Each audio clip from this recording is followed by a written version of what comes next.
Pelotero Pickle, episode 43. We are going in on sticky substances. Also, quick shout outs to Fairfield, James Madison, the NCAA attorneys. But this is all about sticky stuff. Check it out.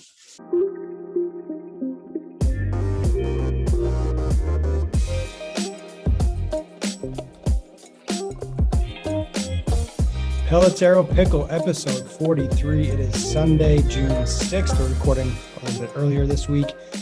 Chris is actually in town. He's over there. And then Chris, if you don't like that, I'm over there. So we're doing like a dual room setup here down here at our corporate office.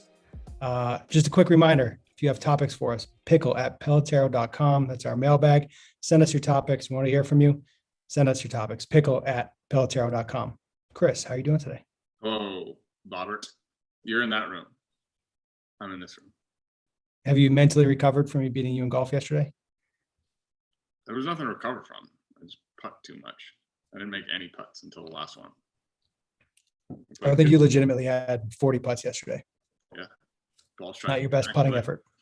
Immaculate ball striking, poor putting. I'd like to just do it, everything in one round, one time.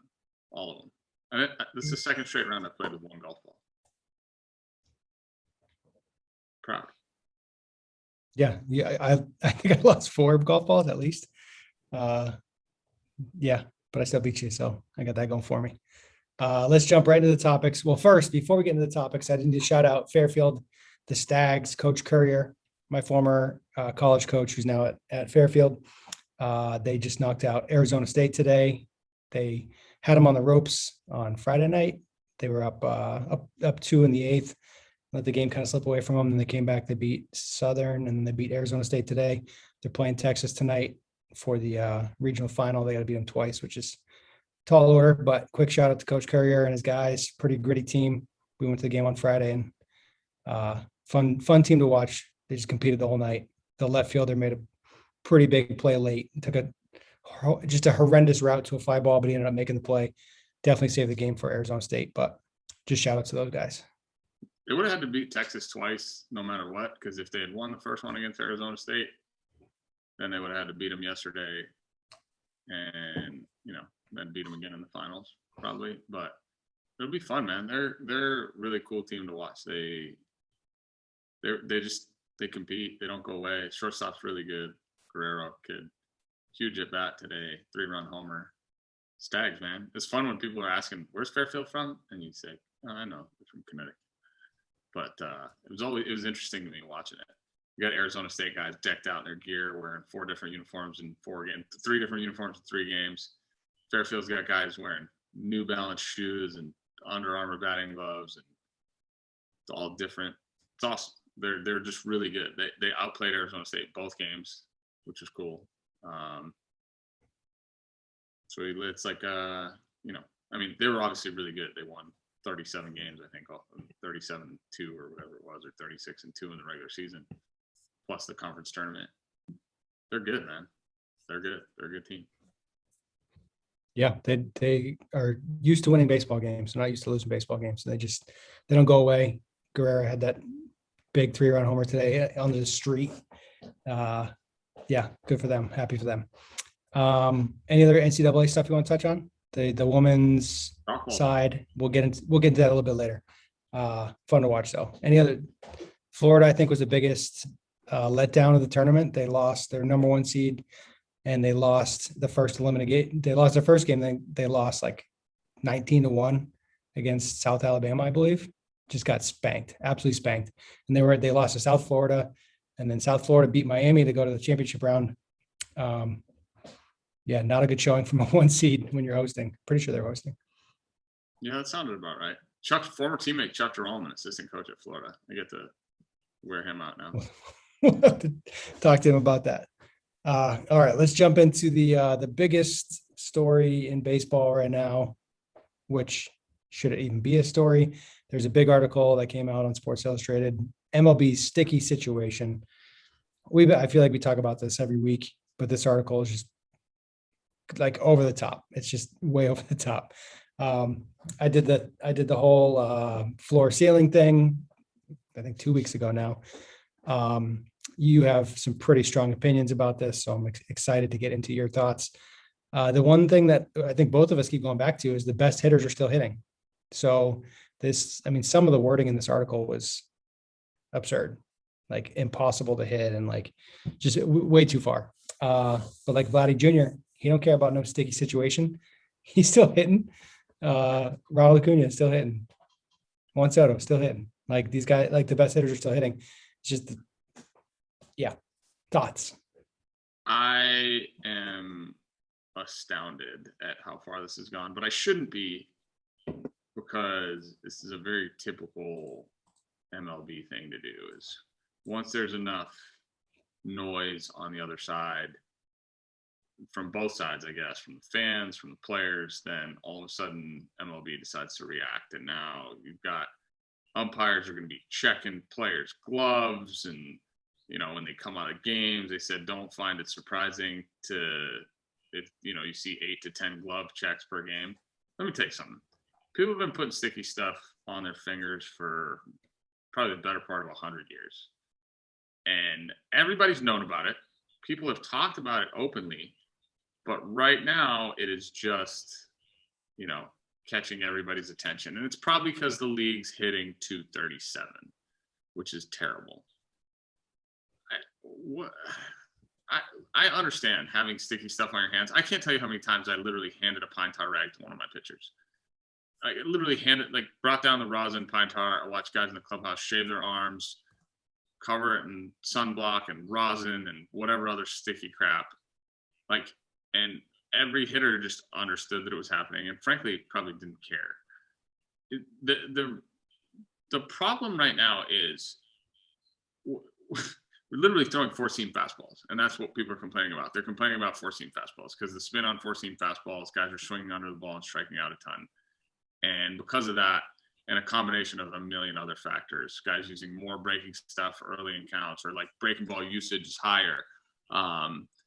People aren't hitting the ball the other way, shifts, all this stuff. And apparently this is going to be the thing that catches everybody's attention. MLB's made it abundantly clear that they want more offense in the game, which is why I don't understand in the first place why they changed the ball again, right? It's pretty clear that they changed the ball again. There's a million different factors for why this is happening, but the predominant reason is hitters are stinking, right? Nobody's making any adjustments. Hitters aren't making any adjustments. All right, so let's break it down a little bit. I think the ability to measure spin now is a big reason why this is all happening. So if it's like, what's the cliche quote? If you want to improve something, measure it, or if you want to whatever, make a change, measure it. There's some cliche quote about that. So now we know, and in this article, they got this huge chart about percent increase or spin rate, and the Dodgers have a 7% increase in spin rate, 2,400 to 2,569. Nice spin rate by the Dodgers on average. And there's been different articles where guys have tested this, where they try out all the different substances. I think to me, it's still just a combination of factors here where guys are improving their velocity better than ever before. They're understanding how to utilize their spin better than ever before. And whatever substance they're using is increasing their spin enough to make it even more effective. The quotes in here from Charlie Blackmon, where he's talking about, like, I need to swing where my eyes don't work the way they used to. Basically, he's needing to swing where above or below where he thinks the ball would end up, just to get a hit or just to make contact. He actually said it's hard not to strike out right now. Sick of the whole, like, everybody's trying to hit a homer theory. I think there is some truth to that. I think there are guys with kind of very one-dimensional style swings right now. But I mean, where's the line? Where, like, if Major League Baseball doesn't step in, and this is like the argument for like a universal sticky stuff, which I thought the rosin bag was there for that. I thought that's what that was. Like, how are they going to police that? How would they ever lock in a universal sticky substance that everybody has to use? It's like an absurd thing to think could ever be enforced or applied to real life. My favorite quote from the article: meanwhile, as high-speed cameras and granular data have made it clear that doctoring the ball makes it almost impossible to hit, baseball has found itself dripping with sticky stuff. If it was impossible to hit, nobody would hit. There are guys that are hitting plenty.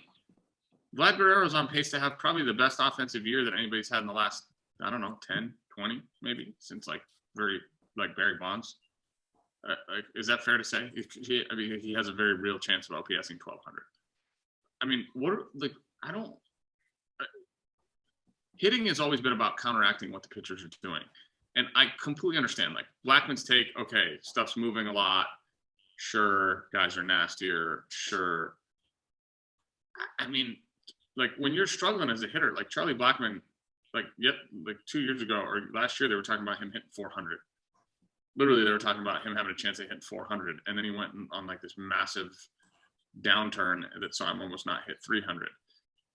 So I don't really understand the logic behind it, a lot of it. I don't understand what hitters are upset about. There are plenty of dudes that are throwing 91 that don't have sick movement. Like, I watch it on TV. For 100 years, baseball has been about hitters learning to figure out what pitchers were going to try to do to them and then figuring out how to compete within it. I think hitters are doing a poor job of counteracting what pitchers are doing right now. Should it be illegal? To your point, like, about how are you going to police it? Like, what are we talking about? I mean, there were a couple of years ago, was it Pineda had pine tar all over his neck, right? And like, that's, again, for 100 years, that was the only reason you got thrown out of a game, was when the other team called somebody on it. Calling it the new steroid era is ridiculous. How about, like, even calling, like, I have so many opinions about all of this, and I don't almost care to share them because people don't, like, they don't want to learn about stuff. Nobody actually wants to educate themselves about things. It's the same thing. Like you're suspending guys, you're suspending players for doing nothing, right? Because you want to give the appearance that you care about players cheating, when 3/4 of the league's on amphetamines, probably, or at least half, right? And they have TUEs for it or whatever. Like, now you want to enforce this thing about sticky stuff on the hands because people aren't hitting enough and everybody's complaining about it. Bad hitters aren't hitting. Good hitters are still hitting. Maybe get more good hitters in the game. Maybe don't have so many bad hitters in the game. Like, maybe guys like me should still have a job. Maybe guys like Jose Bautista should still have a job. There's so many free agent guys that are gone from the game. It was forever. Veteran players kept their place in the game because they always said, like, young players needed at bats. They needed time to learn how to play in the big leagues. They needed time. Like, when you bring up guys that nobody knows about that have never been there, Jared Kelenic right now is on like he's like 8 for the season, 8 for 82, I think, since he's been up or something like that. He's 0 for his, going into last night, after last night, I think he was 0 for his last 38. Yeah. Haven't checked the box score today. It's like 8 for 80 something, right? Like, the guy can be the best prospect this side of the Mississippi. It took Vlad a minute to get right in the big leagues, right? Bo was probably the only one that came up and just, was doing it right away. Like Acuna and Tatis, special cats, right? Like, special cats. They're not a dime a dozen. Not all prospects are built like that. Like, these guys were born superstars. Juan Soto, born superstars. Like, there's like 5 of those guys a generation, right?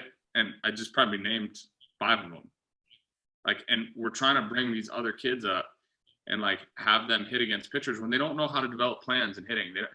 They don't know how to counteract guys that are throwing really nasty stuff. Like, the game has shifted so much where pitchers are completely okay with, like, throwing ball 1 and throwing ball 4 on 3-2.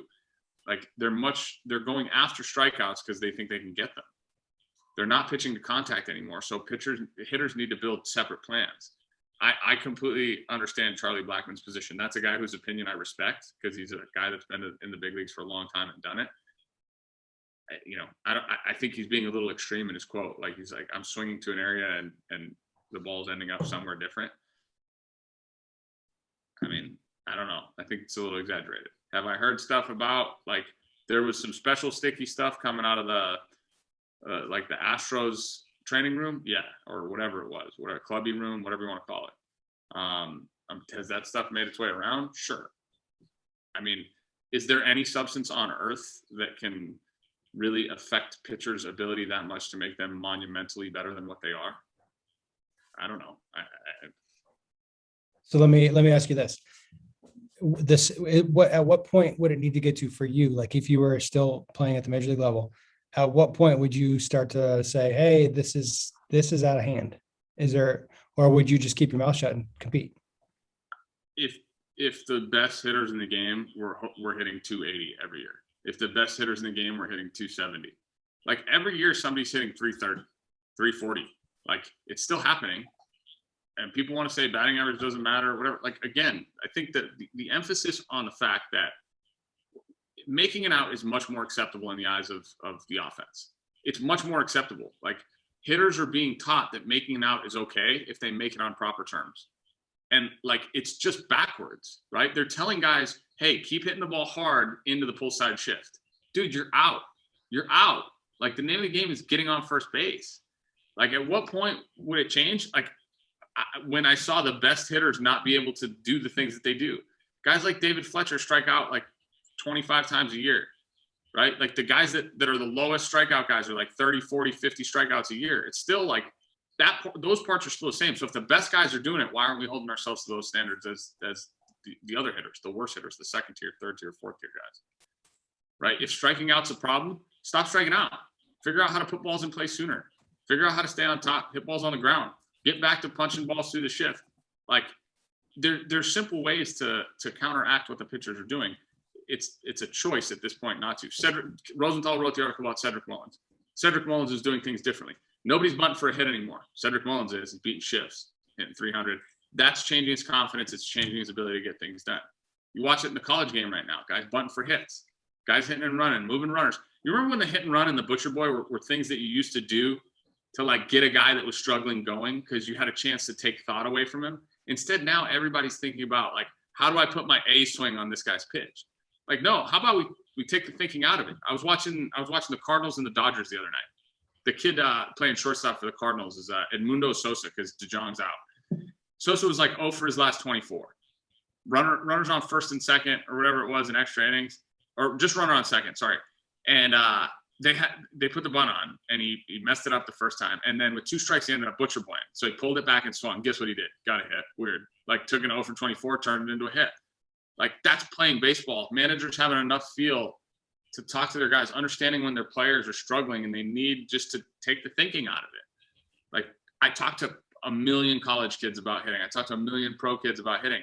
There's too much thought about the swing, and nobody's thinking about how to counteract what pitchers are doing. That's my opinion. Like, is 6 years ago too long ago to say that, like, we're still really, like, pretty close? Like, guys haven't gotten that much better in 6 years? Like, yeah, it's tough. They're big league pitchers. They've always been big league pitchers. They've always been better than everybody else. I don't know. Call me crazy, man. Whatever. It's not my battle to fight, but I just get tired of like people making excuses. It seems just like excuses for everything.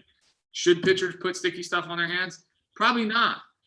But like, if they're going to throw balls in guys' ear holes, or people are going to get Kevin Pillar, like, then I'd much rather they have sticky crap on their hand. Like, the whole thing that hitters said forever is like, I'd rather the guy knows where it's going, because I don't want to get ear holed. Ask Kevin Pillar if he'd rather like the guy knew where his heater was going. So that argument I hear a lot about the pitchers not knowing where the ball's going. Is it because the major league ball is that slippery now? Where does that come from? Slippery.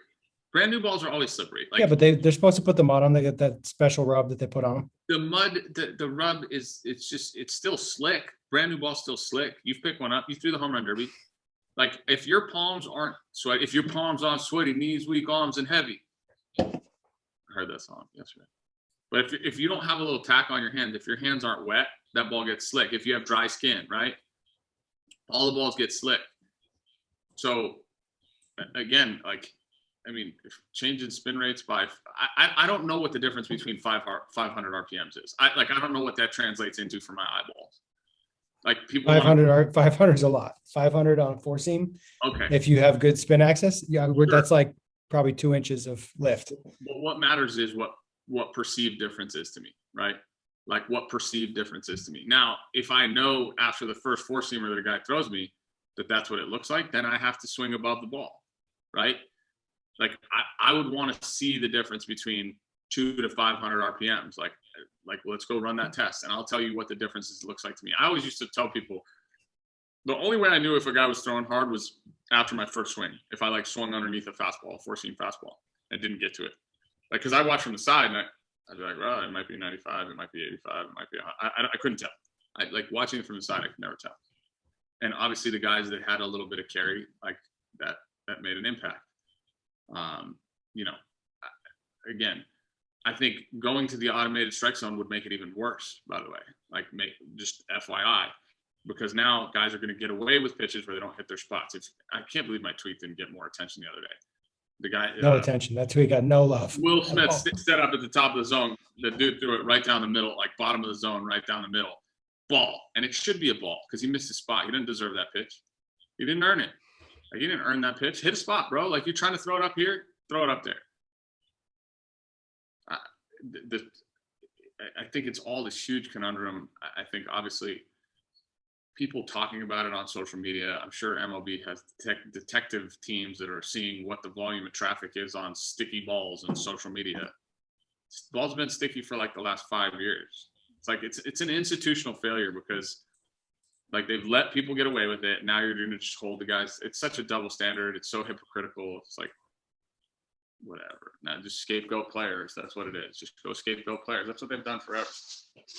I thought it was crazy too. They was it the Cardinals player? It was like a rookie that just made him change his hat. I thought that was kind of BS. Where there's guys every single night, literally every single night, they're fingering at the inside of the thumb of their glove, or they're grabbing their hat, and they make the whole hat moves, and they make the rookie switch his hat out. Weird. It's like, what? Just do it to everybody. Either do it to everybody or do it to nobody. You can't just pick and choose and make it random. And the whole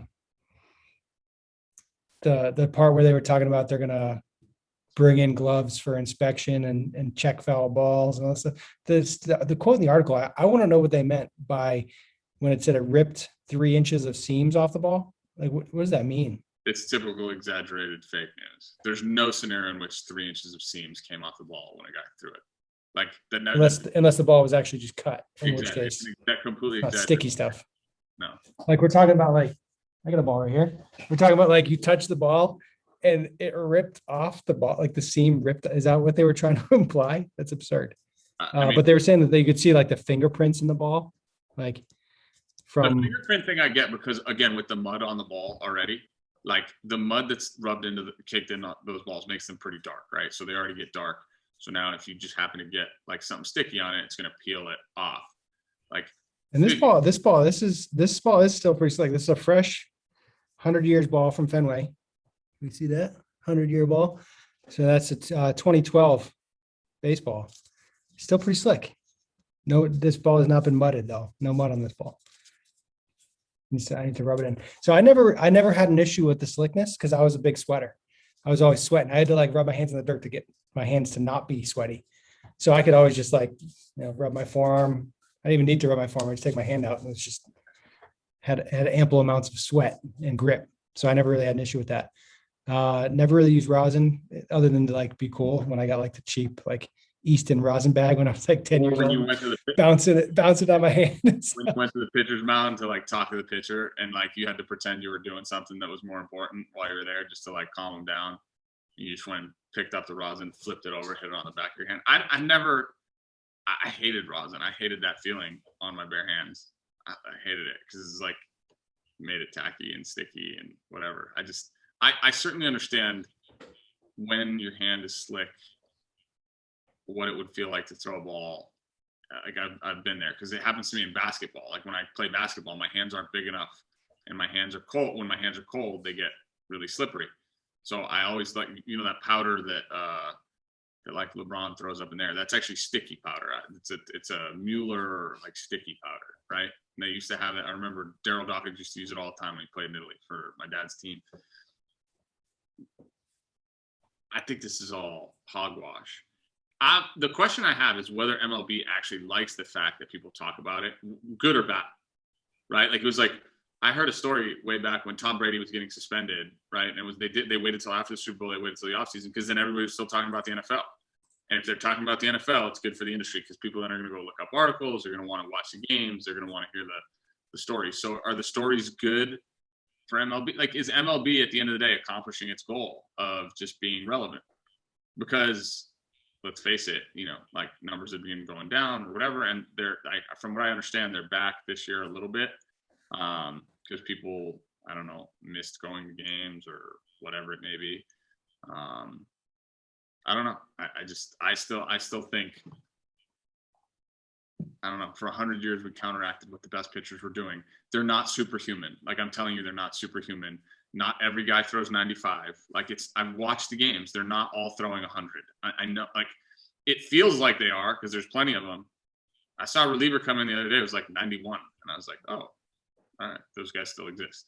I'll tell you what, if the Pirates had a bunch of guys that were throwing 100, they wouldn't be whatever, 20 and 40 or whatever they are. I don't think they're 20 and 40. Whatever. I was exaggerating. 23 and 35. So, So I'm still curious, and I doubt I'll get a clear answer from you about where the line is with this stuff. I don't So think there is a line. you can, they can just use whatever they want. There's no end in sight. When somebody proves to me that we're putting a superhuman substance on a guy that will literally allow no one to hit ever, then cool. Like, if it's taking a guy who's like a high school pitcher at best and making him like a Hall of Famer, then like, okay, that's the line. Okay, so let's look at it because when the steroid era was happening, one of the biggest arguments was that they were taking jobs away from people, and whether it was a younger guy that was taking stuff to enhance their performance to get onto the roster, or an older guy taking stuff to stay on the roster. Where is the line with that? Because if the whole idea here is a level playing field, and one guy's using a substance that makes their pitches perform in a way that increases their opportunity to be successful. Again, if you take steroids, doesn't guarantee anything. You still got to hit. You still got to whatever. How can any of those arguments be proved out? Like, that's what I don't understand. So in theory, like, obviously your situation aside, because your situation is this whole bogus. Ignore your situation because it's not real life. I don't consider my situation. Yeah. But what Twitter. My point is, some dude Nathan's going to say something on Twitter. So Nathan, shut your pie hole. Yeah, get your hands off Twitter. Enjoy, dude. Like, you're doing a great job with your 114 followers or whatever it is. Listen, wait. But like, if from a level playing field standpoint, if that's the purpose, and let's say, like, because I even look at like youth baseball, and it's like we got performance enhancing bats, we got performance enhancing insoles for shoes. There's a company that advertises you can run 0.2 of a second faster if you buy their $270 insoles. Like, where is the line for all of this stuff?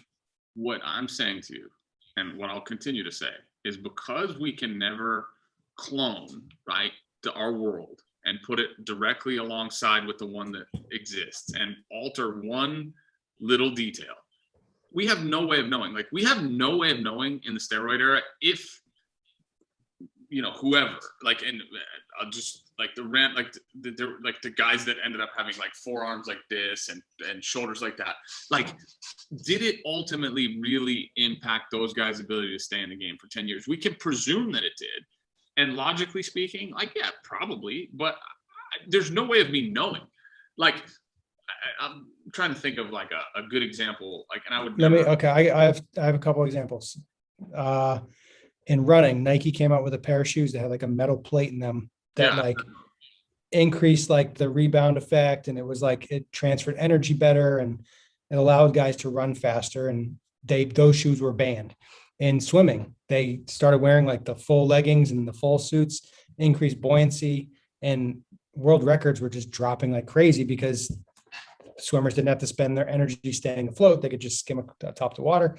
So they banned things in those sports.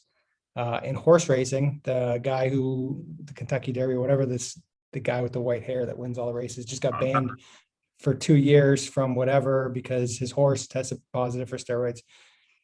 So, like, what are we doing? Like, where it's just, so if in track and field they can ban certain equipment because it's performance enhancing, and swimming you can't wear certain swimsuits because the buoyancy of the suit is too much, and horse racing you can't take steroids. Like, if like it's not natural to this substance that they're putting on their fingers it's a non-natural thing that they're using, like whether it increases performance or hurts performance. Like anything that's not natural to me is bad. Like you So it's shouldn't be able to do everything it. or nothing. So, Like, but then it's like, okay, so like hyperbaric chambers aren't natural. So yeah. like when Terrell Owens was like Powder's not suiting up natural either. hyperbaric chambers. What's Chicken, that? What's that? protein powder is not natural either. Like, Sure. So where's the line? But hey, it's got an NSF logo. Like, dude, like all these arguments, like there's so much gray area, and there's so much like let's look the other way for this thing, and let's not look the other way for this thing. And at the end of the day, like it's all about optics, right? It's all about, hey, like how do the fans perceive us so that we can make the most money? Like how do the like it's capitalism at its finest, right? And bureaucracy at its finest, because they have this like uncanny ability to just deflect all the blame onto the players, which is so asinine. Like the fact that like Rafael Palmeiro and Mark McGwire and Sammy Sosa caught crap for what happened, and like Barry Bonds caught crap for what happened is abysmal, because they brought baseball back. I've said this before, like scapegoating individuals and making them like the black hole in the game. It's such a joke. And the fact that like our society wants to hop on the wagon, like that makes you a sheep. If you fall into that category of like let's blame those guys, you're a sheep, because you're just listening to everything you're being told. And I can't stand it, like, because I've been on the other side of it. And I've been a fan, and I've been a player, and I guess I'm still a fan, and I'm probably still partially still a player. I got caught in the biggest circle of doom that was the stupidest thing ever, and I got thrown out of the game.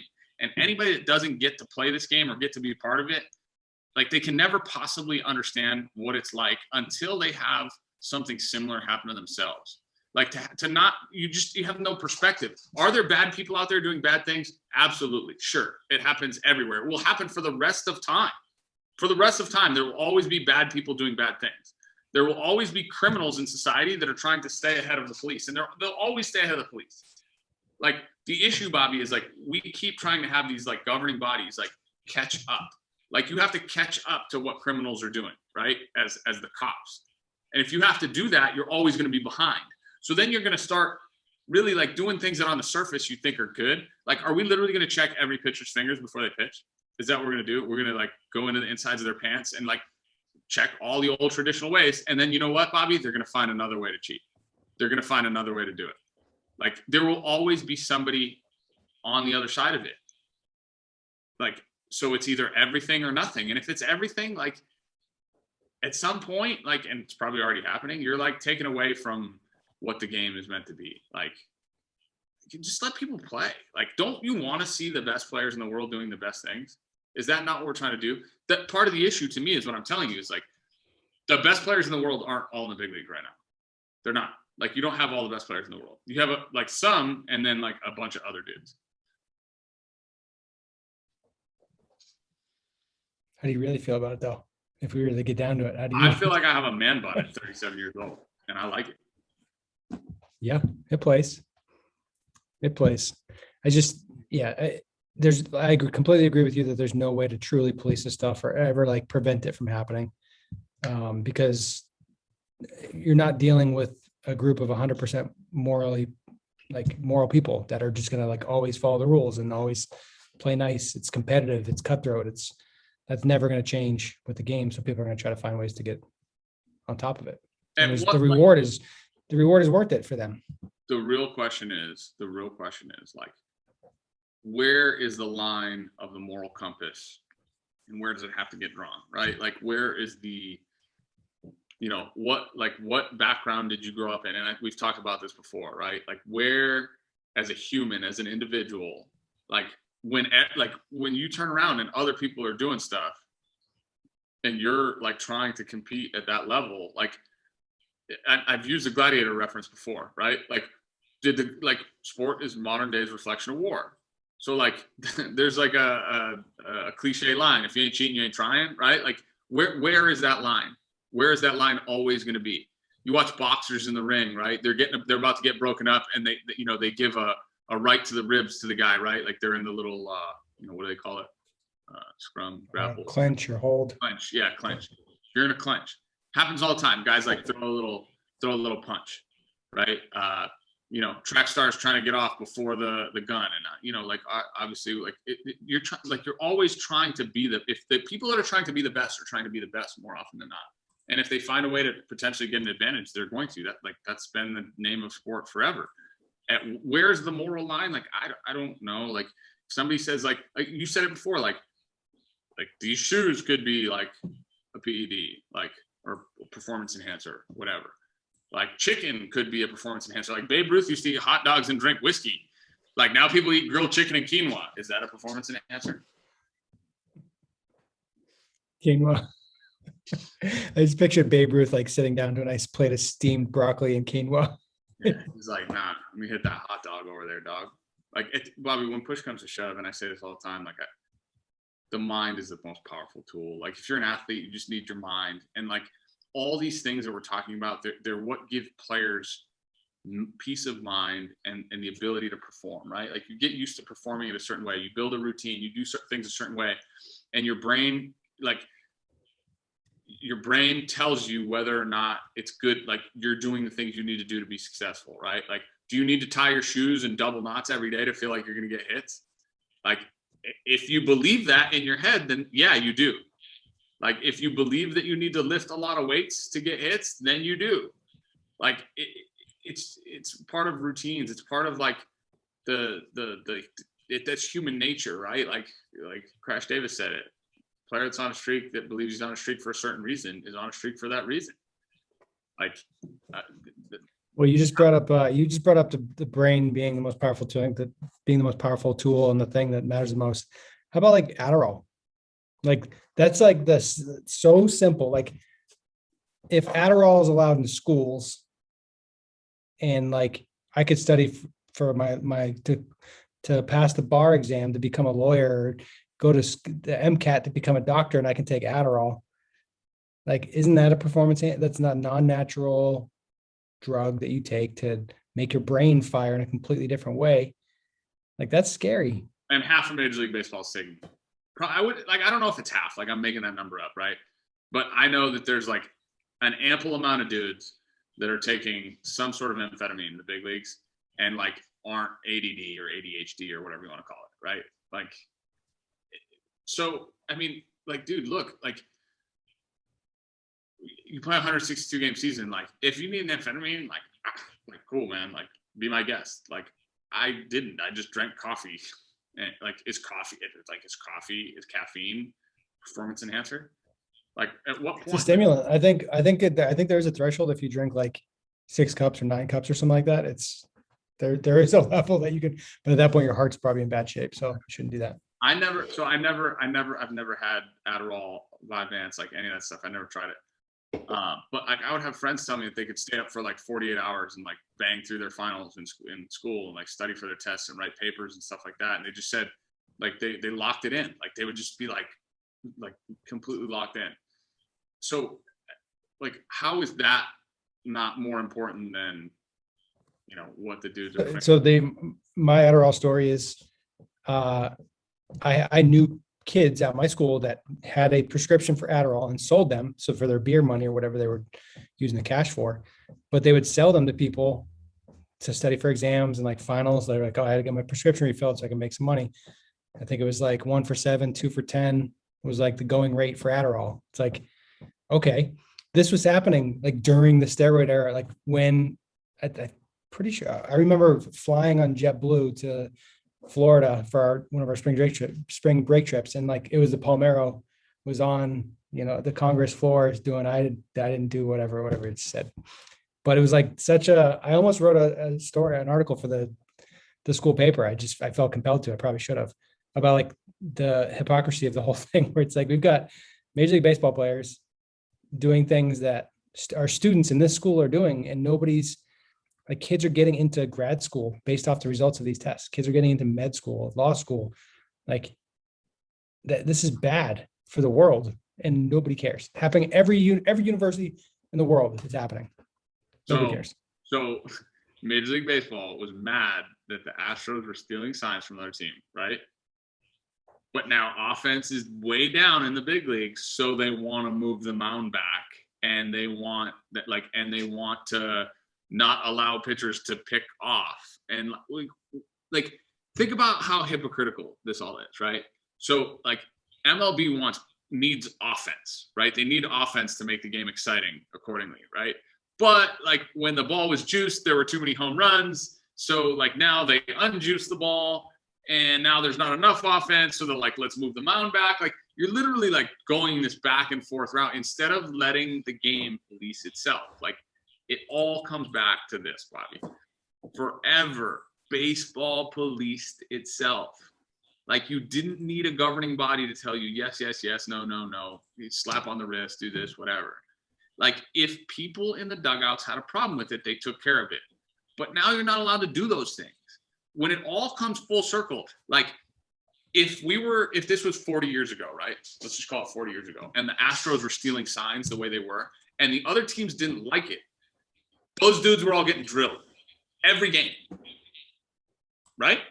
Would you agree with that? Is that fair to say? It would have happened. Yeah. And there would have been a couple brawls.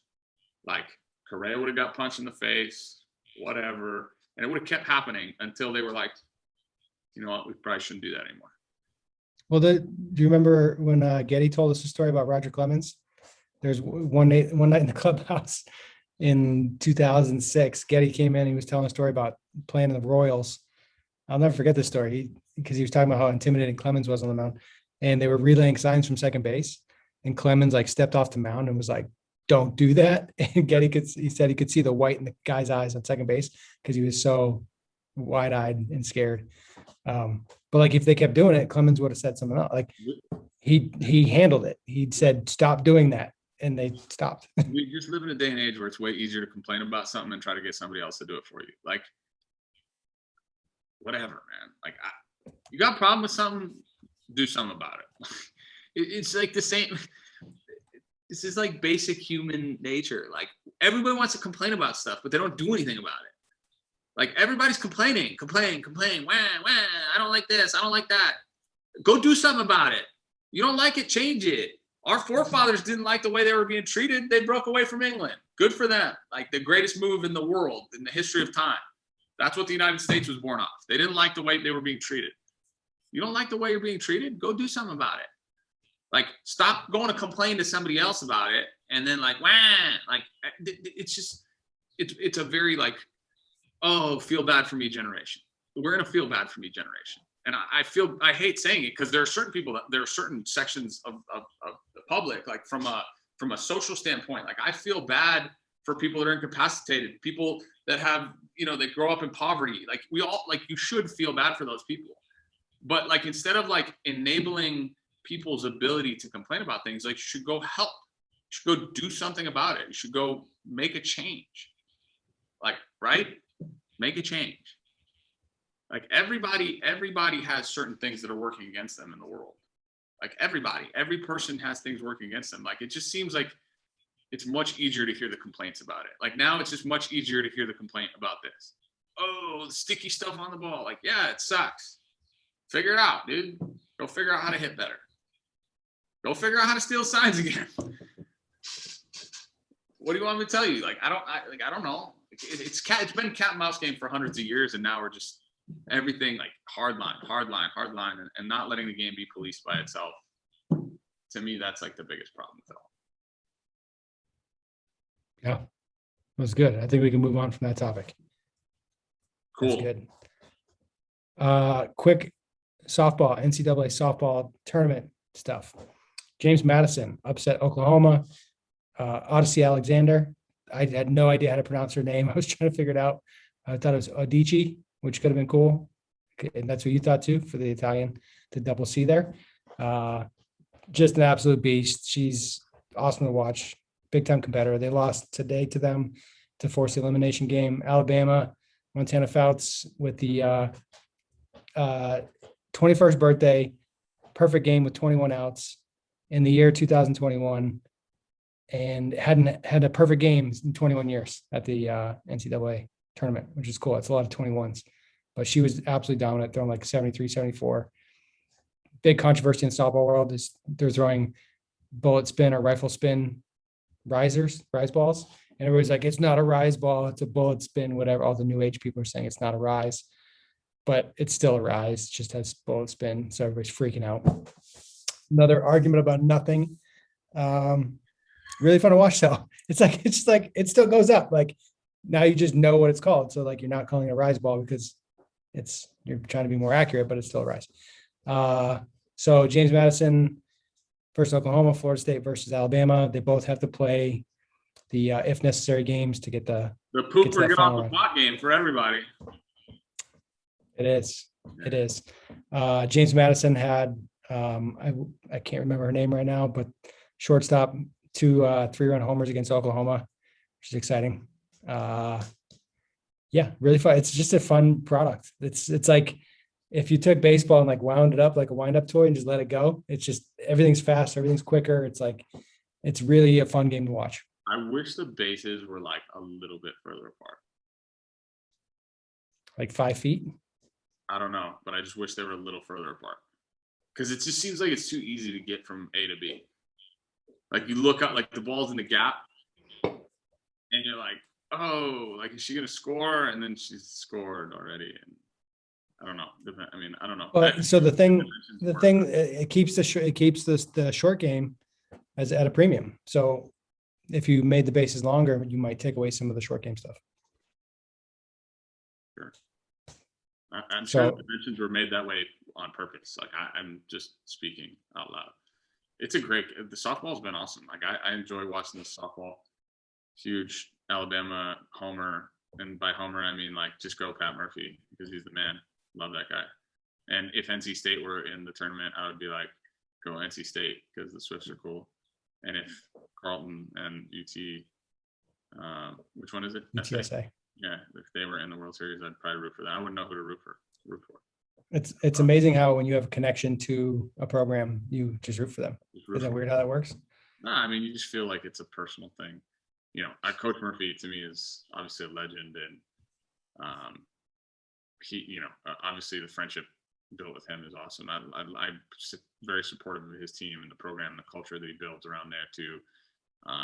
Love what he's doing, love what he's done in the past, and obviously like he stood the test of time. Just keeps being relevant, man. It's hard to do. It's really hard to be that good for that long because yeah, other people are trying to take you off the mountain. Seems like they're there every year though. Yep. All right, we're gonna do one more topic because we gotta get to the airport. So Blue Jays have the best answering offense in baseball. We've talked about this quite a bit. It was very prevalent in the NCAA games that we've been watching. The anti-shutdown offense, the ability to answer. When I coached younger teams, when I was back in New Hampshire, I coached a group from I think 11 or 12 up through 15. One of my biggest messages to them was always respond. Like you get punched, you got to punch back, you got to answer, and then the shutdown inning when you score. Like so important to not let the other team respond, and if you're on offense, to always respond. I think the Blue Jays, I think it was 41% of the time they respond, which seems like a lot. I don't know. I didn't know they like kept a stat on that, but 41% of the time, it seems like a pretty decent amount. Best teams that you've been on, probably the Blue Jays in 15 was probably very good responder. What are your thoughts on that? I mean, I think so when people talk about momentum in baseball, that's what it is really, right? Like the ability to get back into the dugout after you've scored and go add to your lead or try to chip away at, you know, the lead that was built. It's funny, like there's probably a random element to it. I'd be curious to see over the years which offenses have had a tendency to be able to do it the best. I think it's a very telling sign of being a winning baseball team. The Blue Jays are, I think, 3 games over 500 right now, and in third place in the AL East, like might be hard pressed to make the playoffs. So you hope that that's a reflection of a winning attitude. And obviously I think guys like Vladdy and Bo really like coming into their own as players and starting to establish themselves as players that want to win. I think it's a culture thing. I think it's an attitude thing. It could be random, sure. Just like anything else could be random, right? But I definitely think that's it's a telling sign of where they're headed. And now they just got to pitch the ball a little better, I think, to really be okay, and run the bases better. I feel like the Blue Jays run the bases terrible. Like I always see them, like every time I watch one of their games, they're really running into an out or doing something stupid. And I'm like, man, if they just didn't give away like extra outs, and it actually got talked about a lot last year, how they ran into outs. But I think their ability to respond to teams will definitely bode well for them. Is it possible to make it tangible? Like, what do you think? I mean, I don't know. Like, is it a culture thing? Is it an attitude? Yeah, I feel like it's a culture, it's an attitude, it's confidence. I just remember being on teams where you show up to the field expecting to win. Those are the type of teams that will always respond. It's almost like an energy thing.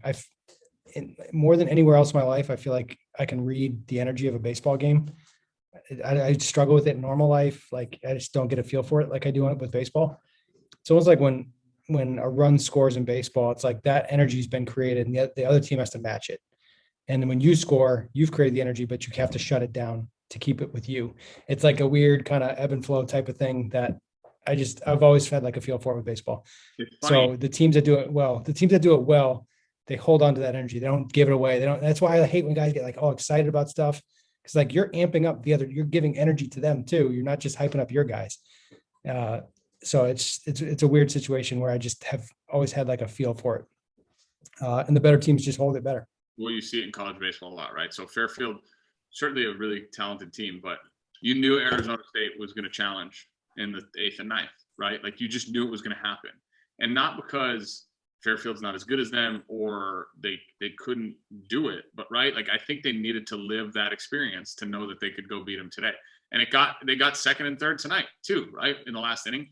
Like energy in sports is a real thing. We see it happen in college basketball all the time. Like the lower seed, meaning the higher ranked team, will be behind by like a bunch going into like the last stretch. And you see those other teams like usually can't sustain the punch because they're going to throw a punch at some point, right? It's just you don't know how hard it's going to be, or if you're going to be able to take it in the chin and then get back up.